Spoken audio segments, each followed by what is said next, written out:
আসসালামু আলাইকুম গাইস, দেখেন এটা হলো গজ কাপড়। অনেক সুন্দর একটা ডিজাইন, অনেক সুন্দর, আপনাদেরকে মানাবে, অনেক সুন্দর। দেখেন অনেক অনেক কালেকশন আছে, আপনাদের দেখাচ্ছি। এই যে একটা, আরেকটা হলো এই যে আরেকটা হলো এই যে, অনেক সুন্দর কালারটা কিন্তু আর সেই অনেক সুন্দর।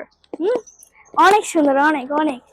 আর এই যে আরেকটা দেখেন, দেখাই আপনাদের। এই যে অনেক সুন্দর কালার, সেই অনেক অনেক সুন্দর ডিজাইন, অনেক সুন্দর সুন্দর কালেকশন আছে আমাদের কাছে। আপনাদের যদি লাগে তাহলে আমাদের কাছে থেকে নেবেন। এই যে আরেকটা কালার, এই যে অনেক সুন্দর, এই যে অনেক সুন্দর, শুধু বাগান বাড়ির ভিতরে। যাদের লাগবে যোগাযোগ করবেন। আর এই যে আরেকটা দেখাচ্ছি আপনাদের, এই যে আরেকটা। ভালো থাকবেন, সুস্থ থাকবেন। আসসালামু আলাইকুম। টাটা।